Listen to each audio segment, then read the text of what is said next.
Hello everyone. आज से हम लोग पढ़ेंगे बायोसिंथेसिस ऑफ फैटी एसिड के बारे में। इसको हम लोग दूसरे नाम से भी जानते हैं, de novo synthesis of fatty acid या लिपोजेनेसिस। लिपोजेनेसिस क्यों कहते हैं इसको हम लोग? क्योंकि फैटी एसिड और लिपिड सेम चीजें हैं। फैटी एसिड को ही हम लोग लिपिड कहते हैं, लिपिड को ही फैटी एसिड कहते हैं, उसके दूसरे नाम है। तो लिपिड का बनना यानी लिपोजेनेसिस कहलाता है, इसलिए इसको हम लोग लिपोजेनेसिस नाम भी देते हैं। तो इसको हम लोग तीन नामों से जानते हैं, biosynthesis of fatty acid, de novo synthesis of fatty acid और लिपोजेनेसिस। ठीक है, तो चलिए समझते हैं कि फैटी एसिड का बायोसिंथेसिस क्या होता है। इंट्रोडक्शन। फैटी एसिड एक ऐसा हाइड्रोकार्बन चेन होता है जो कार्बोक्सिलिक ग्रुप के साथ जुड़ा होता है। मतलब फैटी एसिड एक ऐसा हाइड्रोकार्बन चेन होता है जो कार्बोक्सिलिक ग्रुप के साथ जुड़ा होता है। अर्थात हम कह सकते हैं कि फैटी एसिड जो होता है वह carboxylic group and hydrocarbon chain से मिलकर बना होता है। यहाँ आप देख सकते हैं, ये रहा कार्बोक्सिलिक ग्रुप जिसको हम लोग COOH कहते हैं, और इसके साथ एक लंबा हाइड्रोकार्बन चेन जुड़ा हुआ है, मतलब हाइड्रोजन और कार्बन से बना हुआ चेन, इसको हम लोग बोलते हैं हाइड्रोकार्बन चेन। तो जो फैटी एसिड होता है या लिपिड होता है वह कार्बोक्सिलिक ग्रुप का और हाइड्रोकार्बन चेन से मिलकर बना होता है। ये फैटी एसिड चेन भी दो तरह के होते हैं। एक तो होता है saturated fatty acid. Saturated fatty acid किसे कहेंगे? यहाँ भी एक कार्बोक्सिलिक ग्रुप होगा, इसके अलावा हाइड्रोकार्बन चेन होंगे, लेकिन हाइड्रोकार्बन चेन में कार्बन कार्बन के बीच में कहीं पर भी डबल बॉन्ड नहीं पाया जाता। इस स्ट्रक्चर में आप लोगों को डबल बॉन्ड दिखाई दे रहा है क्या? कार्बन कार्बन के बीच नहीं दिखाई दे रहा है। मतलब कार्बन कार्बन के बीच डबल बॉन्ड जहां नहीं पाया जाए, सिर्फ सिंगल बॉन्ड हो पूरे के पूरे हाइड्रोकार्बन चेन में, तब उसको हम लोग बोलते हैं सैचुरेटेड फैटी एसिड, जो नॉन एसेंशियल होते हैं, हमारे बॉडी में भी प्रोड्यूस होते हैं। दूसरा टाइप का फैटी एसिड होता है जिसको हम लोग बोलते हैं अनसैचुरेटेड फैटी एसिड।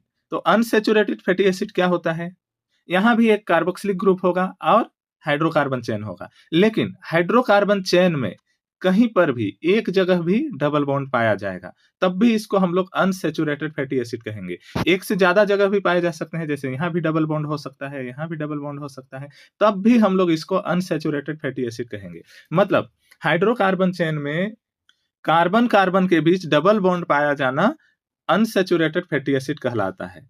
तो डबल बॉन्ड एक जगह भी पाया जा सकता है या मल्टीपल जगह भी डबल बॉन्ड पाए जा सकते हैं, इस आधार पर भी हम लोग इसको अलग अलग नाम देते हैं। जैसे सिर्फ एक जगह डबल बॉन्ड पाया जा रहा है तो उसको हम लोग बोलते हैं मोनो अनसैचुरेटेड फैटी एसिड, यानी एक डबल बॉन्ड पाया जा रहा हो। इस ऊपर वाले डायग्राम में हमने देखा कि सिर्फ एक जगह पर डबल बॉन्ड पाया जा रहा था, तो उसको हम लोग बोलेंगे मोनो अनसैचुरेटेड फैटी एसिड। और दूसरा टाइप होता है पॉली अनसैचुरेटेड फैटी एसिड, जहां एक से ज्यादा डबल बॉन्ड पाए जाते हैं। इस डायग्राम में आप देख सकते हैं, यहाँ पे सिर्फ एक जगह डबल बॉन्ड है, इसलिए इसको हम लोग बोलेंगे मोनो अनसैचुरेटेड फैटी एसिड। लेकिन यहाँ पे कई जगह पर डबल बॉन्ड होता, तो इसको हम लोग क्या बोलते? Poly unsaturated fatty acid. हमने समझा कि फैटी एसिड क्या होता है और फैटी एसिड कितने तरह के होते हैं। अब हम लोग देखेंगे ये जो फैटी एसिड होता है, फैटी एसिड का बनना को ही बायोसिंथेसिस कहते हैं, यानी फैटी एसिड का बनना बायोसिंथेसिस कहलाता है। तो फैटी एसिड कहाँ पे बनता है, इसका लोकेशन क्या है? फैटी एसिड चेन का फॉर्मेशन साइटोसोल में होता है। कहाँ पे होता है? साइटोसोल। साइटोसोल मतलब सेल के अंदर का भाग, जहाँ लिक्विड सब्सटेंस भरा होता है, सेल ऑर्गेनेल्स वगैरह भरे होते हैं, उसको हम लोग बोलते हैं साइटोसोल। तो फैटी एसिड का जो बायोसिंथेसिस होता है या फैटी एसिड चेन जो बनता है वह साइटोसोल में बनता है। कहाँ पर? साइटोसोल में। लोकेशन याद रखिएगा। फैटी एसिड बायोसिंथेसिस के लिए क्या-क्या रिक्वायर्ड होते हैं? इनके लिए क्या-क्या रिक्वायरमेंट होती है? तो फैटी एसिड बायोसिंथेसिस के लिए एसिटाइल कोएंजाइम ए और NADPH चाहिए। क्या-क्या चाहिए? एसिटाइल कोएंजाइम ए चाहिए और NADPH चाहिए। तो एसिटाइल कोएंजाइम ए जो होता है, यह कार्बन रिक्वायरमेंट को फिल करता है। किसको फुलफिल करेगा? कार्बन रिक्वायरमेंट को। कार्बन प्रोवाइड करता है एसिटाइल कोएंजाइम ए। और NADPH जो होता है, ये NADPH क्या करता है? एटीपी देता है। क्या देगा? एटीपी, यानी एनर्जी प्रोवाइड करता है, और हाइड्रोजन एटम देता है। क्या क्या? हाइड्रोजन एटम देगा और एटीपी प्रोवाइड करेगा। चलिए हम लोग देखते हैं क्या क्या स्टेज होते हैं फैटी एसिड के बायोसिंथेसिस के या फैटी एसिड प्रोडक्शन के। ठीक है, तो सबसे पहला स्टेप है production of acetyl co enzyme A and NADPH। सबसे पहले एसिटाइल कोएंजाइम ए का प्रोडक्शन किया जाता है और NADPH का प्रोडक्शन किया जाता है। क्योंकि एसिटाइल कोएंजाइम ए और NADPH नहीं होंगे तो फैटी एसिड का बायोसिंथेसिस नहीं हो सकता। तो सबसे पहले एसिटाइल कोएंजाइम ए बनाना होता है और NADPH बनाना होता है। एसिटाइल कोएंजाइम ए का फॉर्मेशन जो होता है वह माइटोकॉन्ड्रिया के अंदर होता है। हमने देखा कि जो फैटी एसिड का बायोसिंथेसिस होता है वह कहाँ पे होता है? साइटोसोल में होता है। लेकिन एसिटाइल कोएंजाइम ए का फॉर्मेशन माइटोकॉन्ड्रिया के अंदर होता है। मतलब माइटोकॉन्ड्रिया के अंदर एसिटाइल कोएंजाइम बना करके उसको बाहर लाना पड़ेगा साइटोसोल में। किसके लिए? फैटी एसिड के बायोसिंथेसिस के लिए। तो इसका फॉर्मेशन किस तरीके से होता है इसे देख लेते हैं और NADPH का फॉर्मेशन किस तरीके से होता है।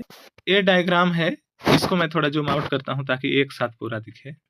इस डायग्राम में आप देख रहे हैं ये जो बाहर वाला रीजन है ये साइटोसोल है और ये जो डिब्बा बना हुआ है बॉक्स ये है माइटोकॉन्ड्रिया। ठीक है, यहाँ पे एसिटाइल कोएंजाइम ए और NADPH2 या NADPH का फॉर्मेशन किस तरीके से होता है देखिए। सबसे पहले माइटोकॉन्ड्रिया के अंदर ग्लाइकोलाइसिस प्रोसेस से पाइरुवेट बनकर माइटोकॉन्ड्रिया के अंदर आता है। पाइरुवेट से एसिटाइल कोएंजाइम ए बनता है और एसिटाइल कोएंजाइम ए जाता है क्रेब साइकिल में। लेकिन हम लोग एसिटाइल कोएंजाइम ए को बाहर निकालेंगे क्योंकि हमें फैटी एसिड भी बनाने हैं। तो किस तरीके से प्रोसेस होता है जरा देखिए। ग्लाइकोलाइसिस हुआ, ग्लाइकोलाइसिस में पाइरुवेट बना, पाइरुवेट आता है माइटोकॉन्ड्रिया के अंदर। अब माइटोकॉन्ड्रिया के अंदर जो प्रेजेंट पाइरुवेट है उनको एक एंजाइम है पाइरुवेट डिहाइड्रोजिनेज एंजाइम। ये पाइरुवेट डिहाइड्रोजिनेज एंजाइम कन्वर्ट कर देता है एसिटाइल कोएंजाइम ए में। अब यहाँ पे एसिटाइल कोएंजाइम ए बन चुका है, लेकिन पाइरुवेट को और भी डिग्रेड करना होता है तो और एक एंजाइम होता है, उस एंजाइम का नाम है पाइरुवेट कार्बोक्सिलेज एंजाइम। तो पाइरुवेट कार्बोक्सिलेज एंजाइम पाइरुवेट को ही ऑक्जेलो एसीटेट में कन्वर्ट कर देता है, कार्बन जोड़ करके ऑक्जेलो एसीटेट में कन्वर्ट कर देगा। तो कुछ पाइरुवेट जो होते हैं या कुछ पाइरुविक एसिड जो होते हैं वो कन्वर्ट हो जाते हैं ऑक्जेलो एसीटेट में यानी ऑक्जेलो एसिटिक एसिड में, और कुछ पाइरुवेट जो होते हैं वो कन्वर्ट हो जाते हैं एसिटाइल कोएंजाइम ए में। और इनको कन्वर्ट करने वाले अलग अलग एंजाइम होते हैं। पाइरुवेट को एसिटाइल कोएंजाइम ए बनाने वाले पाइरुवेट डिहाइड्रोजिनेज एंजाइम होते हैं और ऑक्जेलो एसीटेट बनाने वाले पाइरुवेट कार्बोक्सिलेज एंजाइम होते हैं। ठीक है, अब माइटोकॉन्ड्रिया के अंदर एसिटाइल कोएंजाइम ए और ऑक्जेलो एसीटेट बन चुके हैं। इस एसिटाइल कोएंजाइम ए को हमें बाहर साइटोसोल में लाना है, लेकिन हम कैसे लाएंगे? एसिटाइल कोएंजाइम ए को हम लोग माइटोकॉन्ड्रिया से बाहर नहीं ला सकते। इसको हम लोग एसिटाइल कोएंजाइम ए के फॉर्म में नहीं ले जा सकते ना, पर किसी और फॉर्म में कन्वर्ट करके तो ले जा सकते हैं। तो हम लोग क्या करते हैं, या प्लांट के अंदर क्या प्रोसेस होती है, ये जो एसिटाइल कोएंजाइम ए है और ऑक्जेलो एसीटेट है ये दोनों आपस में मिल जाते हैं और बना लेते हैं सिट्रेट। लेकिन इनको बनाने वाला एंजाइम होता है उसका नाम है सिट्रेट सिंथेज एंजाइम। तो ये citrate synthase enzyme acetyl coenzyme ए को और ऑक्जेलो एसीटेट को आपस में मिला करके बना देता है सिट्रेट। तो एक मॉलिक्यूल बन गया सिट्रेट। ये सिट्रेट जो है ये आराम से डिफ्यूज होकर बाहर आ सकता है साइटोसोल में, माइटोकॉन्ड्रिया से बाहर आ जाता है। यहाँ पे हम लोग एसिटाइल कोएंजाइम ए को डायरेक्ट बाहर नहीं ला सकते थे, इसीलिए उसको ऑक्जेलो एसीटेट के साथ मिला करके सिट्रेट के फॉर्म में बाहर ले आते हैं। अब यहाँ पे सिट्रेट साइटोसोल में आ चुका है, तो सिट्रेट को तोड़ते हैं। क्या करेंगे? तोड़ेंगे। किसमें तोड़ेंगे? एसिटाइल कोएंजाइम ए में और ऑक्जेलो एसीटेट में, क्योंकि एसिटाइल कोएंजाइम ए और ऑक्जेलो एसीटेट मिलाकर ही तो सिट्रेट बना है। तो अब सिट्रेट बाहर आ गया है तो इसको तोड़ देंगे। तो सिट्रेट को तोड़ने वाला एक एंजाइम होता है, वह है citrate lyase enzyme. Lyase enzyme मतलब तोड़ने वाला एंजाइम। तो सिट्रेट लाइएज एंजाइम सिट्रेट को तोड़ देता है तो बनता है ऑक्जेलो एसीटेट, और दूसरा जो बनेगा वो बनेगा कोएंजाइम ए यानी एसिटाइल कोएंजाइम ए। तो यहाँ पे यूज होता है coenzyme A S H. Coenzyme A S H के साथ यहाँ पे एनर्जी की भी रिक्वायरमेंट होती है, क्योंकि सिट्रेट लाइएज एंजाइम जो है सिट्रेट को तोड़ता है तो यहाँ पे कुछ एनर्जी भी यूज करता है, वो यूज होता है एटीपी के फॉर्म में। तो एटीपी के एनर्जी का यूज होता है और एडीपी और आईपी निकलते हैं। एडिनोसिन डाइफॉस्फेट और एक इनऑर्गेनिक फॉस्फेट निकलते हैं, बस इनके एनर्जी का इस्तेमाल किया जाता है। ठीक है, तो यहाँ पे बन चुका है एसिटाइल कोएंजाइम ए, साइटोसोल में आ चुका है। अब देखो एसिटाइल कोएंजाइम ए साइटोसोल में आ चुका है, लेकिन एसिटाइल कोएंजाइम ए से बस तो फैटी एसिड सिंथेसिस नहीं होगा। ये एसिटाइल कोएंजाइम ए तो चला जाएगा फैटी एसिड सिंथेसिस करने, लेकिन केवल एसिटाइल कोएंजाइम ए से तो पॉसिबल नहीं है फैटी एसिड का बायोसिंथेसिस। हमें NADPH2 भी चाहिए। तो उसके लिए हम क्या करते हैं, देखिए यहाँ पे ऑक्जेलो एसीटेट जो है ए ऑक्जेलो एसीटेट को फिर से तोड़ते हैं और यहाँ पे एक एंजाइम काम करता है, मेलेट डिहाइड्रोजिनेज एंजाइम। कौन सा एंजाइम? Maleate dehydrogenase enzyme. और यहाँ पे एनर्जी की आवश्यकता होती है तो NADPH2 यूज किया जाता है और NADP प्लस निकलता है और इस ऑक्जेलो एसीटेट को कन्वर्ट कर दिया जाता है मेलेट में। किसमें? मेलेट में, यानी मैलिक एसिड में। अब यहाँ पे मैलिक एसिड बन चुका है तो मैलिक एसिड को या मेलेट को हम लोग वापस से पायरुवेट में कन्वर्ट कर सकते हैं। तो मेलेट को हम लोग पायरुवेट में कन्वर्ट कर दिया जाता है और पायरुवेट में कन्वर्ट करने के लिए यहाँ पे एक एंजाइम काम करता है, मैलिक एंजाइम। ठीक है, कौन सा एंजाइम? Maleic enzyme. इस दौरान एक CO2 रिलीज होता है साथ में, क्योंकि मैलेट जो होता है वह 4 कार्बन कंपाउंड वाला होता है और पायरुवेट 3 कार्बन कंपाउंड वाला। तो एक कार्बन बाहर निकलेगा तो CO2 के फॉर्म में निकलेगा, तो CO2 रिलीज होता है और हाइड्रोजन के मॉलिक्यूल रिलीज होते हैं। तो यहाँ पे उनको एक्सेप्ट करने आता है NADP प्लस और हाइड्रोजन के मॉलिक्यूल को एक्सेप्ट करके बना लेता है NADPH2। तो इस प्रकार से NADPH2 का भी फॉर्मेशन हो जाता है। ये NADPH2 भी इन्वॉल्व होता है फैटी एसिड बायोसिंथेसिस में, एक कार्बन डाइऑक्साइड भी इन्वॉल्व होगा फैटी एसिड बायोसिंथेसिस में। तो इस तरीके से फैटी एसिड बायोसिंथेसिस के लिए रिक्वायर्ड जो मॉलिक्यूल है एसिटाइल कोएंजाइम A और NADPH2 बना लिए जाते हैं। आई होप आप लोगों को ये प्रोसेस समझ में आया होगा। अगर समझ में नहीं आया होगा तो वीडियो को फिर से एक बार देखिएगा, समझ में आ जाएगा। बहुत इजी प्रोसेस है। आगे बढ़ते हैं। पहला स्टेप हमने देखा एसिटाइल कोएंजाइम A और NADPH2 का फॉर्मेशन या प्रोडक्शन किस तरीके से होता है। अब इसमें और एक चीज की आवश्यकता होती है, वह है माइलोनिल कोएंजाइम A। तो अब हम लोग देखते हैं दूसरा step, formation of malonyl coenzyme A। Malonyl coenzyme A का फॉर्मेशन किस तरीके से होता है। जो एसिटाइल कोएंजाइम A हमने बनाया या जो एसिटाइल कोएंजाइम A का प्रोडक्शन हुआ, वही एसिटाइल कोएंजाइम को लिया जाता है और एसिटाइल कोएंजाइम A जो है उसका सूत्र इस तरीके से होता है, CH3 single bond C double bond O और single bond S coenzyme A। इसको हम लोग बोलते हैं एसिटाइल कोएंजाइम A। तो एसिटाइल कोएंजाइम A में एक CO2 ऐड होता है, यानी कि कार्बन ऐड होता है। ठीक है, तो एक CO2 ऐड होगा और इस प्रोसेस को कराने वाला जो एंजाइम है, इस एसिटाइल कोएंजाइम A में CO2 ऐड करके इसको मेलोनिल कोएंजाइम A में कन्वर्ट करने वाला जो एंजाइम है, उस एंजाइम का नाम है एसिटाइल कोएंजाइम A कार्बोक्सिलेज। इसको हम लोग बायोटिन भी कहते हैं, acetyl coenzyme A carboxylase enzyme. लेकिन ये एंजाइम अपना वर्क करने के लिए इसको एनर्जी चाहिए, तो एनर्जी लिया जाता है ATP के फॉर्म में। तो यहाँ पे एक ATP यूज होता है और बनता है ADP प्लस IP, यानी एडिनोसिन डाइफॉस्फेट प्लस एक इनऑर्गेनिक फॉस्फेट बाहर निकलते हैं। बस ATP के एनर्जी का इस्तेमाल किया जाता है। और ये जो acetyl coenzyme A carboxylase enzyme है, एक CO2 को एसिटाइल कोएंजाइम A में जोड़ करके इसको कन्वर्ट कर देता है माइलोनिल कोएंजाइम A में। ये रहा माइलोनिल कोएंजाइम A का सूत्र। यहाँ पे आप देखिए CH3 है, तो यहाँ पे एक हाइड्रोजन बाहर भी निकल जाता है। ठीक है, तो CH2 बचा, कार्बन है, यहाँ भी कार्बन है, डबल बॉन्ड O है, डबल बॉन्ड O है, SCOA है, मतलब S कोएंजाइम A है, यहाँ पर भी है। ऐड क्या हुआ है, CO2, यानी एक कार्बन 2 ऑक्सीजन। यहाँ पे आप देख सकते हैं ये ऐड हुआ है, एक कार्बन 2 ऑक्सीजन। ठीक है, तो ये सूत्र है माइलोनिल कोएंजाइम A का। तो एसिटाइल कोएंजाइम A से ही बनाया जाता है माइलोनिल कोएंजाइम A। अब हम लोग आगे बढ़ते हैं और फैटी एसिड बायोसिंथेसिस का प्रोसेस देखते हैं। एक कॉम्प्लेक्स होता है फैटी एसिड बायोसिंथेसिस कॉम्प्लेक्स, मतलब मशीनरी होता है, कर सकते हैं। ठीक है, उस कॉम्प्लेक्स के साथ रिएक्शन करके फैटी एसिड बायोसिंथेसिस कैसे बनता है या फैटी एसिड का बायोसिंथेसिस कैसे होता है, ये देखें। Reaction of fatty acid synthase complex, fatty acid synthase complex के साथ रिएक्शन। ये रहा फैटी एसिड सिंथेज कॉम्प्लेक्स। इसमें सिस SH और ACP-SH होता है। सिस का मतलब होता है सिस्टीन और ACP का मतलब होता है एसाइल कैरियर प्रोटीन। आप लोग यहाँ पे फुल फॉर्म देख लीजिए, सिस का मतलब सिस्टीन, ACP का मतलब एसाइल कैरियर प्रोटीन। बार बार मैं फुल फॉर्म यूज नहीं करूंगा, सिस SH ACP-SH इस तरीके से मैं नाम यूज करूंगा।